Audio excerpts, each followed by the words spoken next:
اس کے بعد آگے جو فرمایا جا رہا ہے کہ اس رکوع کا 18واں رکوع ہے، اس میں شیطان کی ایک تقریر کا ذکر ہے کہ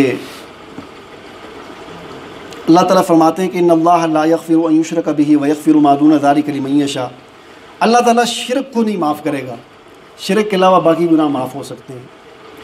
یعنی جو آدمی اس دنیا سے شرک لے کر چلا گیا تو یہ آخرت میں کبھی بھی معاف نہیں ہو سکے گا۔ ہاں شرک کے علاوہ اور گناہ ہوں گے تو جو اللہ چاہے گا، کسی نے کوئی چوری کی ہے، کوئی اور کوئی جھوٹ بولا ہے، کوئی اس قسم کے گناہ، وہ اللہ چاہے گا تو سزا دے گا، چاہے گا تو معاف کر دے گا، لیکن شرک کو فرمایا یہ معاف نہیں ہوگا۔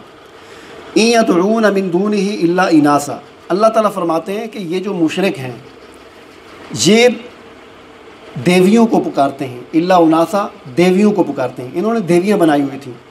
یعنی عجیب بات یہ تھی عرب کی، یعنی جب آدمی کی نا مت ماری جاتی ہے نا، عقل خراب ہوتی ہے، پھر اس کو کوئی سمجھ نہیں آتی۔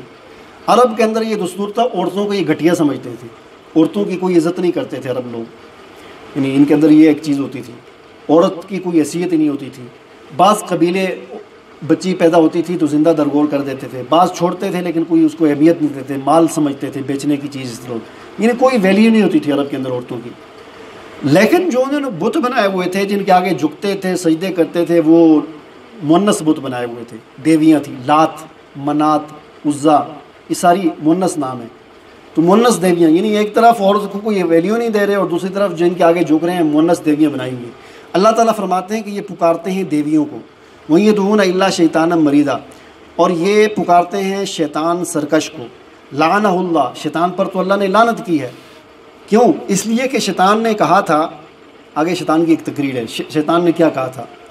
وقال، شیطان نے کہا تھا لَأَتَّخِذَنَّ مِنْ عِبَادِكَ نَصِيبًا مَفْرُوضًا، میں ضرور بضرور تیرے بندوں میں سے کچھ بندے اپنا حصہ بھی نکالوں گا۔ اللہ تعالیٰ کے سامنے اس نے اعلان کیا تھا کہ اللہ میں تیرے بندوں میں سے اپنا حصہ بھی نکالوں گا، یعنی اپنے ساتھ کچھ لوگوں کو ملاؤں گا۔ پھر میں کیا کروں گا؟ وَلَأُضِلَّنَّهُمْ، میں ان کو ضرور بضرور گمراہ کروں گا۔ وَلَأُمَنِّيَنَّهُمْ، میں انہیں امیدیں دلاؤں گا، امیدوں پر وہ جئیں گے، بس جی امیدیں ہی امیدیں ہوں گی کہ اللہ معاف کرنے والا ہے، کچھ کرنے کی ضرورت ہی نہیں ہے۔ تو یہ اس قسم کی امیدیں جو ہیں میں ان کو امیدیں دلاؤں گا۔ وَلَآمُرَنَّهُمْ فَلَا يُبَتِّكُنَّ، میں ان سے الٹے سیدھے کام کرواؤں گا۔ الٹے سیدھے کام کیا ہوں گے؟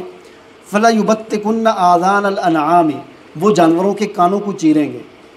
عرب کے اندر یہ ایک دستور تھا، یہ بات مشہور تھی کہ جو اونٹ 10 بچے دے دے، جو اونٹنی 10 مرتبہ بچے دے دے تو اس کے بعد وہ حرام ہو جاتی ہے، لہٰذا وہ پھر اس کے کان کو چیرتے تھے، کان کو چیر کر اس کو چھوڑ دیتے تھے، تو لوگ تاکہ کوئی اس کو چھیڑے نہ، ویسے ہی بلا وجہ یہ قانون بنایا ہوا تھا۔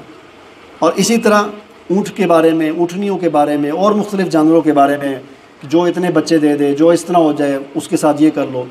اور ہمارے ہاں بھی پہلے، اب تو نہیں ہے، لاہور میں پہلے آج سے 15-20 سال پہلے گائے جو ہے وہ گلیوں میں پھرتی رہتی تھی، وہ جی کسی کے نام پر چھوڑی ہوئی ہے، داتا کے نام پر چھوڑی ہوئی ہے، کسی اور ولی کے نام پر چھوڑی ہوئی، یہ سارے وہ تصورات۔ تو میں شیطان نے کہا کہ میں لوگوں کو حکم کروں گا کہ وہ جانوروں کے کان چیریں۔ وَلَآمُرَنَّهُمْ فَلَا يُغَيِّرُنَّ خَلْقَ اللَّهِ، اور میں لوگوں کو یہ حکم کروں گا کہ وہ اللہ کی تخلیق میں تغیر کریں، اللہ کی تخلیق کو بدلیں۔ اللہ کی تخلیق کو بدلنا کیا ہے؟ اللہ کی تخلیق کو بدلنا، فرمایا کہ یہ شیطان نے اللہ کے سامنے اعلان کیا تھا کہ میں لوگوں سے یہ کام کرواؤں گا کہ وہ اللہ کی تخلیق کو بدلیں گے۔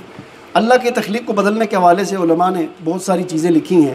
مثال کے طور پر جیسا کہ ایک بات تو پہلے گزر گئی کہ کسی بدعقیدگی کی وجہ سے جانوروں کے کان کاٹنا، ٹھیک ہے جی، کسی مرد کو خصی کرنا، کہ مرد کو خصی کرنا، جس طرح جانور خصی ہوتے ہیں نا، تو مرد کو مردوں کو بھی خصی کیا جاتا ہے، تو یہ اللہ کی تخلیق کے اندر تبدیلی ہے، یہ حرام ہے۔